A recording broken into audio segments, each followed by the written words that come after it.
Hello, happy Friday. Today, I am going to be talking to you about what happens when you procrastinate. Um, what you're not doing while you're not doing the task. So, there are a couple of reasons why you procrastinate. There are many, but I'm going to look at two. You either have something you don't want to do, so you're dreading it. You think that you should be doing it, but you don't want to do it. Or you really want to do it, but you're afraid of the outcome. You're either afraid of the success of it and how will I maintain that? How will I handle the success? Or you're afraid of the failure. What will people think of me? What will I think of me? I don't know how to deal with the failure. And so you avoid the thing. Either way, whether you're dreading it or worried about it, you avoid it. And usually when you're avoiding, you're doing things like, I'll do something different. For me, the craziest thing, because I always want to be productive, I would clean. I would clean to do the thing that I don't want to do. So I've got to be busy doing laundry or vacuuming the floor, or getting, oh my goodness, all this dog hair. I got to deal with that.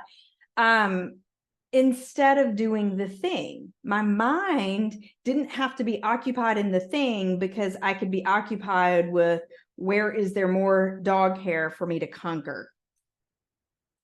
But a lot of times we do things so that's a distraction. We also numb. So we look to food to give a little dopamine hit, or alcohol to really literally numb us out from feeling. Or we'll do something else distracting like Netflix or scroll social media endlessly. And so what we're not doing, whether we're distracting or we're numbing or buffering, that's like a kind of a blanket statement covering both of those. What we're not doing when we're buffering, we're not feeling the dread or the fear. We're not doing the task. We're also not feeling how we feel about the task. So what I want to do is give you some tools to use instead of distraction, instead of buffering, instead of numbing. So when you're looking at the thing, you're thinking a thought. I don't know what's going to happen, or I really don't want to do this. That thought causes a feeling, causes an emotion in your body. So emotions aren't a stress response in your body. That emotions can cause a stress response, but the emotion is not actually the quickening of the breath or the quickening of the heartbeat, the narrowing of the eyes. The emotion is a vibration in your body. So maybe it's butterflies in your stomach. Oh, I feel like I'm going to throw up. Or maybe it's like tension in your shoulders. Maybe it's a headache.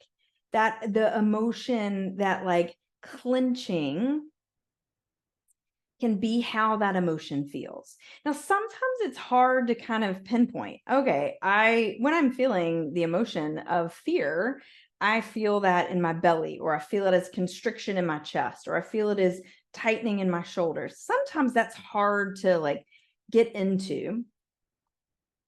So but you can, with practice, you can learn that. So when you find yourself, you're like, oh, for instance, one of the dread items for me is cleaning out the basement. My basement is a disaster. And right now, whenever I go to do the laundry in the basement, I feel the weight of the disaster of it. There are things that I need to sell. There are things that I need to give away. There are things I just need to sort through. And I don't want to do any of that. I don't want to deal with it. So when I'm thinking about that item, that task, the dread that I feel, I don't have to do the task, but what I can do is just get into the dread.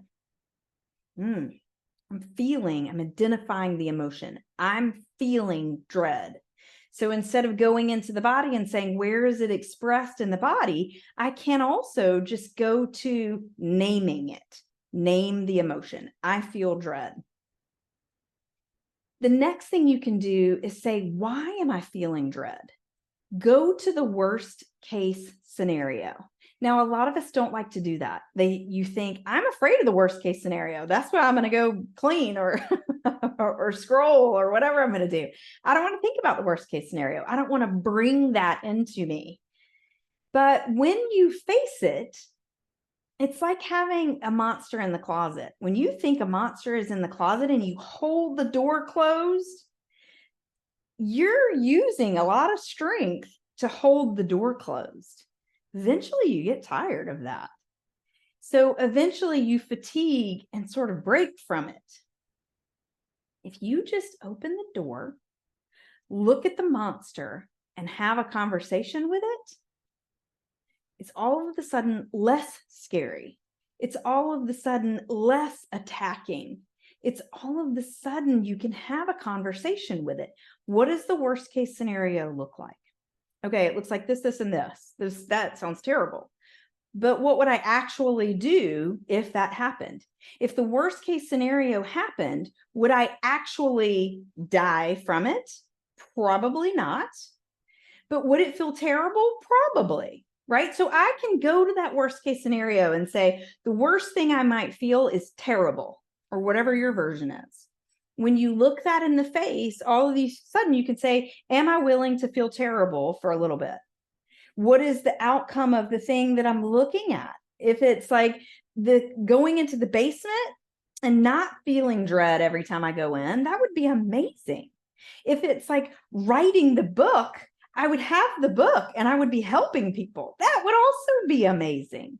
So go to the worst case scenario. So tool number 1 is feel it, identify it, name it. If you can feel it, feel it. Tip number 2 is go to the worst case scenario. Identify exactly what it is you're afraid of and what then. What would I do if then? And I bet what you would do is not die. You would then do something else that also would be not dying. So when you're in that worst case scenario, tip number 3 is then give equal time. Sorry, my light just changed. Then give equal time to the best case scenario. So that's tip number 3. You name the emotion, feel it if you can. Go to the worst case scenario, identify exactly what that looks like. Go to the best case scenario and identify exactly what that looks like. How would you feel when you're there? What would it look like? What can you imagine? What can you picture when you're there, right? So give equal time to the worst case scenario, or the best case scenario is you do the worst. Give them equal time. Be able to know what you would do if you're facing the worst, and then be able to dream into the best. The last tip that I have for you is when you decide you're not going to do the task that you're not going to do, that you should do, or that you want to do nothing instead. Don't distract yourself. Don't go to Netflix. Don't go to social media. Don't go to clean the thing. I will either do the thing or I will stare at the wall. Those are your options. I'll stare at the wall and I'll feel. I'll stare at the wall and I will go to the worst and best case scenario. I will stare at the wall until I'm willing to be brave, to be courageous, to have the gumption to do the thing. I hope this is helpful for you. This is what I have learned through life coaching. I have gone through being afraid of everything, dreading everything, feeling so unsatisfied at the end of the day. I might have fewer hair balls rolling around, but I don't have things that are meaningful to me. I have used these tools that I'm sharing with you today, and I've worked with a coach to talk about all my feelings and why they're there and all the things. And then I've been able to either stare at the wall or take the action. And I got to tell you, it's a better world over there. It's a lot of fun.